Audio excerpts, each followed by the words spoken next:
final days. Today is February 25th, 2020. Today we will be seeing flying projectors that hide eclipses. We will also be seeing how invisible but how unbelievably opaque the atmospheric chemicals are that are spread throughout our skies globally.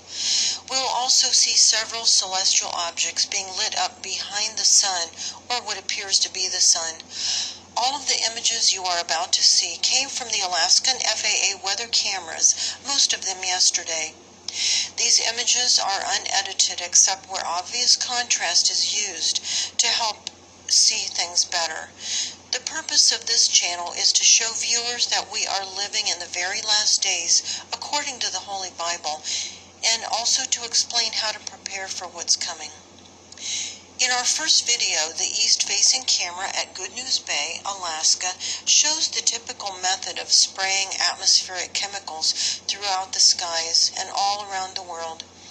As you can see, the sky is already so saturated with chemicals that the plume coming from the jet leaves a stark shadow above it. As we play through this footage, you can see how these chemicals are made to cover the entire sky, as if a curtain were being pulled across it. An internet search for the chemicals used in camouflaging the sky reveals that it is mostly made of nearly microscopic metallic particles, mainly aluminum, barium, and strontium, but lots of other things too. These particles eventually fall down to Earth and saturate the ground and all water sources, providing a toxic environment for every living thing on Earth. The southeast-facing camera in Good News Bay shows the same thing. The black dot in the center of the light source that you're looking at is the equipment that produces the circular glare we are seeing. It is visible when the angle of the camera is lined up with the angle of the black dot equipment. This black dot casts a reflection upon water surfaces, proving that it's an actual piece of equipment and not a camera or lighting issue. The atmospheric chemicals make the sky look blue, but they are so thick that they can completely block the sunlight. And as you can see in this footage from the south-facing weather camera located in Chitina, Alaska, it causes the sky to look really odd. You can see that the blue part is actually opaque and it's blocking the sunlight in some of these images. These atmospheric chemicals are effective at hiding large celestial objects in the sky. For several reasons, we know this cannot be a lens flare. One obvious reason is that it is reacting to the light source. Notice how the light source actually partially illuminates this celestial object. It can't be a lens flare. A lens flare can never react to the object causing the lens flare. Let's quickly review 4 facts about lens flares. Lens flares of the sun don't rotate. Lens flares of the sun don't contain craters and heavily textured surfaces. Lens flares of the sun cannot go behind clouds or other structures in a video or picture. Lens flares of the sun can never react to sunlight in a picture or video, such as we are seeing here in this footage. Thus, this object passes the lens flare test. Something very important to note here is that the manufactured light passes in front of this object as it lights up what's behind it. It lights up the celestial object behind. Objects like this could never be viewed behind the real sun without high-tech filters and telescopes. In this footage from Black Rapids, Alaska, the sun is about to be eclipsed by a cloaked celestial object, which becomes visible with the contrast added here. We see the craft that is always present when there are objects to be hidden. We also see the celestial object itself. And on the very right edge of the screen, we see the pink reflection of the craft that is always present during an eclipse or a near eclipse. Whenever the real sun is being eclipsed, the glare produced by the black dot equipment is easily blocked out by objects in front of it.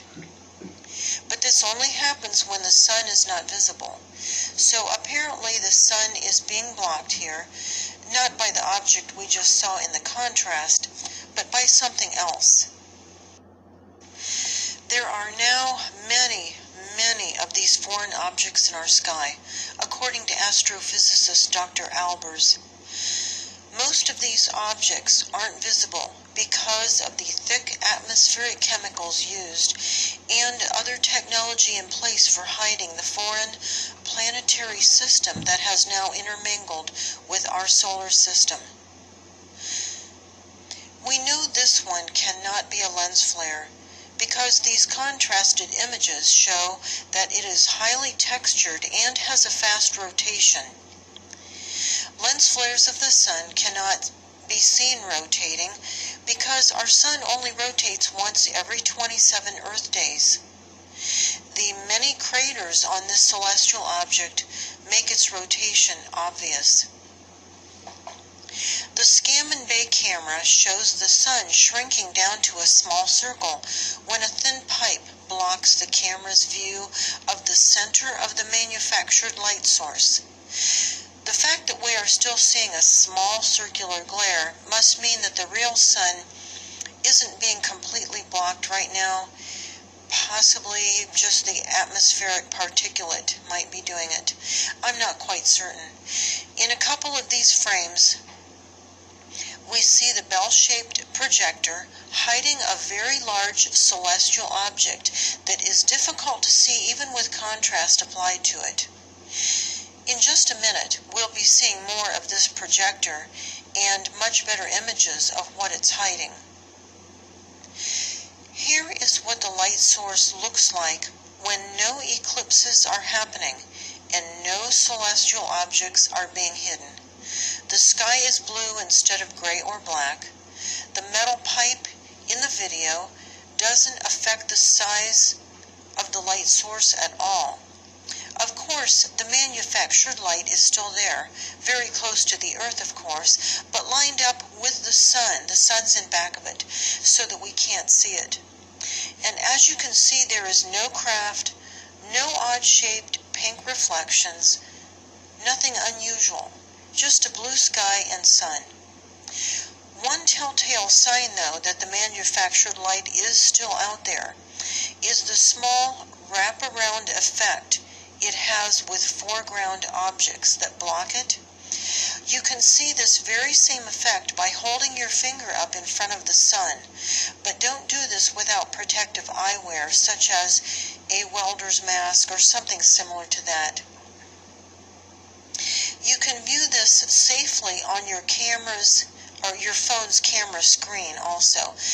Just don't use a single lens reflex camera because it could damage the lens. When the sun is being eclipsed and the only light source in the sky is the manufactured light, it completely disappears behind small objects, such as this tiny street lamp. Our real sun could never disappear behind a street lamp or a thin flagpole.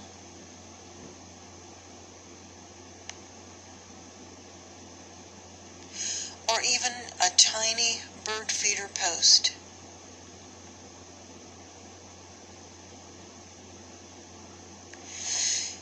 If the cloud cover is a particular thickness, the sunlight generator can actually be seen as a small dot, the generator, at sunrise.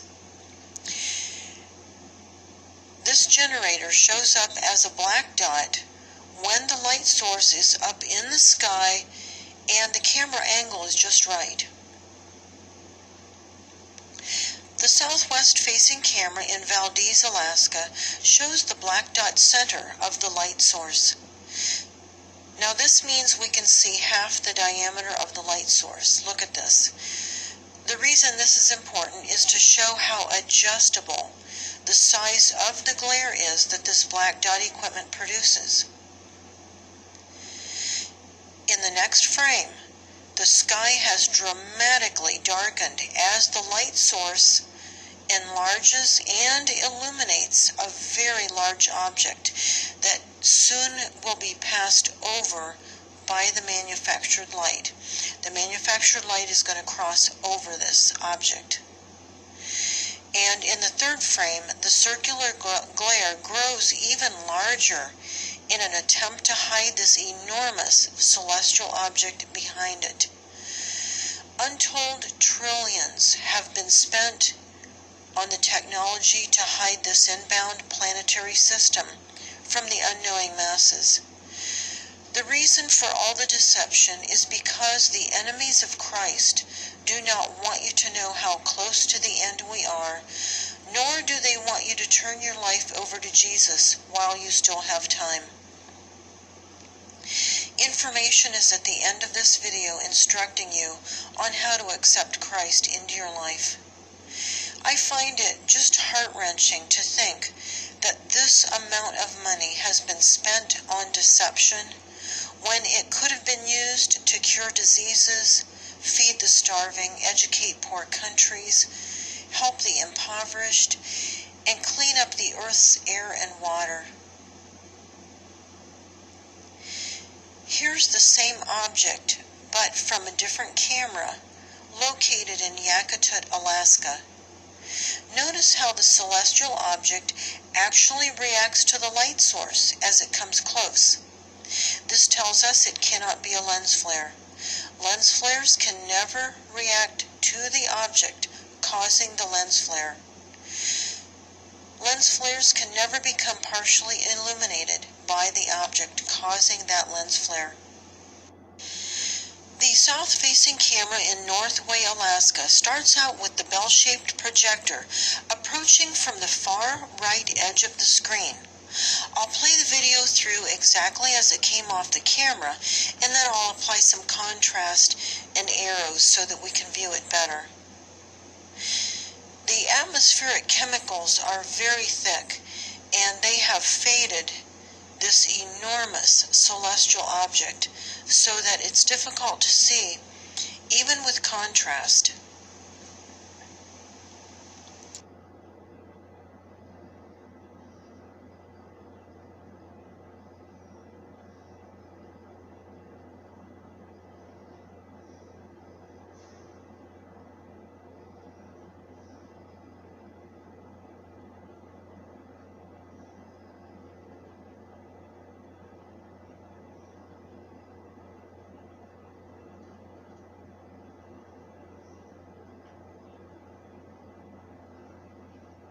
Here is a better view of that same object from yesterday's images at Yukon River Bridge in Alaska.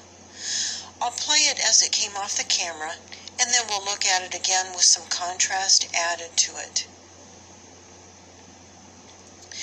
The contrast images show an extremely rocky, crater-pocked celestial object with an obvious rotation. The rotation looks pretty fast in these images. In a future video, I'll do a size comparison with this object from a previous video.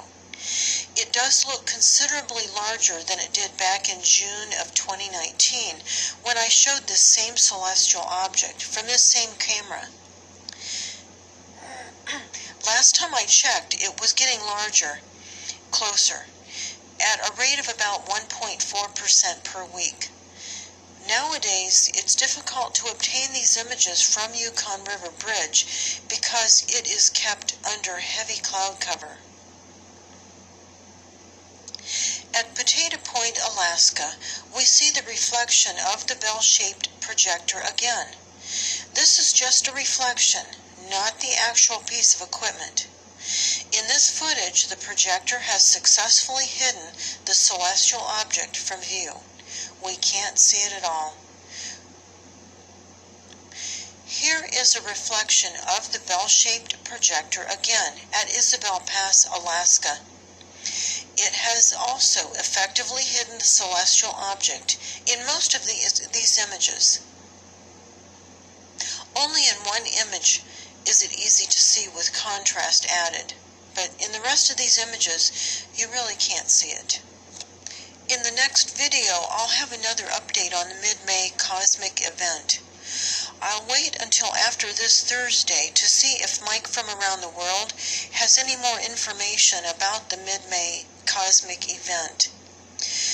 For anyone who is new, the mid-May event is when Earth will be passing close by one of the objects in the planetary system we've been viewing in these images. It will cause an increase in earthquakes and volcanic activity. Several months ago, Homeland Security warned every citizen to have a 6-month supply of food and water on hand. This week I went to the store to do a bit more stocking up on supplies, and I went to a very large chain store, supercenter, that begins with a W, and I was really surprised to see empty shelves here and there. And normally they keep the store well stocked, but they were out of a number of items. This concerned me considering what's been going on in the world. So stock up while you can.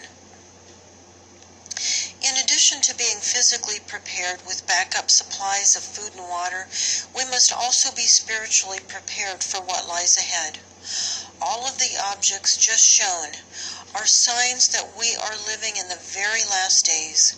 Jesus describes the last days in Luke chapter 21, verse 25, when he says that we will see signs in the sky when the end is near. As you can see, there isn't a whole lot of time left to turn your life over to Jesus. There will come a day when it's too late to make that decision. So please make your decision now to accept Jesus into your heart. These next few screens will tell you how to accept Christ into your life. Simply pause the screens if you need more time to read the text.